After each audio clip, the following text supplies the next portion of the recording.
Harrison here. Long time since we talked on video, eh? Long time since I gave you an update. Lots been happening. Man, this pandemic's out of control, eh? With all the shutdown, lockdown, opening up, closing down. But that's not what I want to talk to you about today. I want to share a little bit about what's been going on with me for the last month.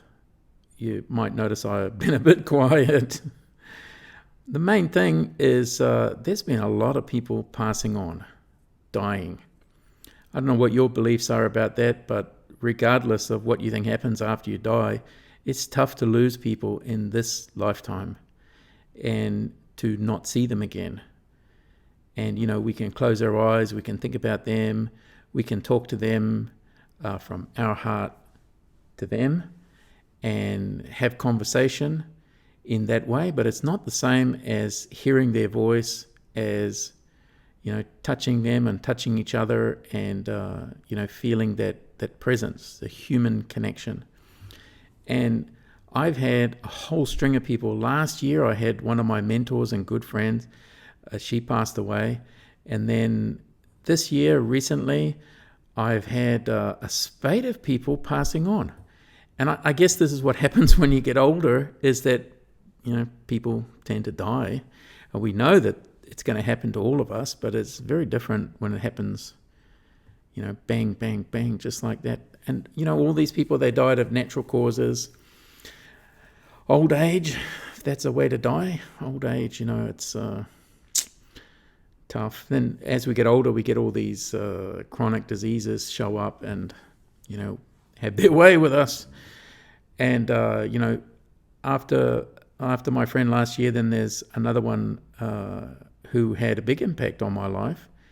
He passed away. And then, or he was sick for a while, going in and out of stuff. And then, you know, is it COVID? Is it not COVID? Don't know. But it's a factor, isn't it? If someone catches COVID, it causes all kinds of other problems. So there was him. And then I found out that another friend I hadn't talked to for 20 years, that's a long time, huh? That he passed away.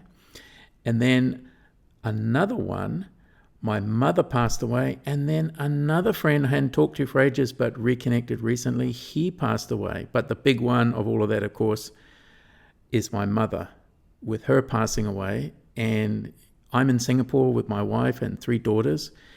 And my mother lived in New Zealand. And you know, with the travel restrictions, there's no way I can go to New Zealand. My daughters are Australian citizens. My wife is a Singaporean. So New Zealand was closed, or it probably still is, closed to anyone who's not a New Zealand citizen or resident. So I'm the only one who could go. But the problem is, if I'm going to go, I get stuck for 2 weeks in quarantine going there. And then when I want to come back to Singapore, if I can get back to Singapore, that is, another 2 weeks quarantine. So in order to go to New Zealand for a few days or a week or whatever, I have to spend 1 whole month in quarantine on my own. I, you know, going through the passing of my mother, and I thought this, you know, this would be, I mean, put me on suicide watch. I'm kind of kidding about that, but I'm not going to lock myself up in a small room, some hotel the government gives you to go through a quarantine during the passing of my mother. That's the time when we need the support of our loved ones the most. So I decided to stay in Singapore and not travel to New Zealand. And, you know, that kicked my ass, I tell you. Whew, kicked my ass. I have so many memories of my childhood, of my mother, of my father, because he passed away 15 years ago. I got so many memories of everything, my brother, my sister, other family members, growing up on a farm, food, places, people, conversations, a lot of emotion about the passing of my mother. And her and I had an understanding. We got to a good place. She never called me not once in my entire life. Not once. Amazing, huh? Never called me once. 53 years, she never picked up the phone. When my father was around, it was always him who called. And if I wanted to talk to her, I'd have to call her myself. But, man, kick my butt. I also found, going through the grieving process, I allow myself to dive right into it, and I just shed buckets of tears, and just allow the feelings to flow in waves. And when I noticed, my body started to ache, I started to get symptoms like arthritis, we get stiff in the joints, get out of bed, oh man, I got a sore back, I could barely walk. And I thought, I'm feeling like an old man. I'm really feeling not so good.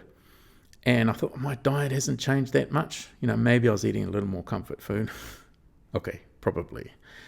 But, oh man, the aches and the pains, I thought, jeez, this is what it's like being old. You can keep it. So after a while, as the grieving process passed, my body aches and pains started to alleviate. And then the better I felt emotionally, the better I felt physically. So then I thought, a lot of the body aches that people have, if they don't grieve properly and it's all in their unconscious and all that stuff, how many of their health issues are really directly connected to unresolved emotions? Because this was like an acute, concentrated period of very heavy, I was going to say deep shit, because it is deep shit, when you're grieving the passing of one's mother who brought me into the world. My body grew inside hers, and then, Mum always said to me, I'll always love you, you're always a part of me. And, it's true, isn't it? So that's sad. That's what's been going on with me in the last month. That's why I've been fairly quiet. I've been working on a few things, but not much publicly. And I didn't post much. I didn't do much. But I'm expecting to do a lot more in the future. So now I'm feeling better. I'm feeling more reconciled with all these people passing, and I'm noticing there's a lot more coming up too. Can't get used to that, eh? But we have to, because we're all going to go. So thank you for listening. And you got any comments or anything you want to share? Hey, drop me a video. You can drop it below. And a comment or a video or anything. I love to connect. And have an awesome day. And see you around. Ciao.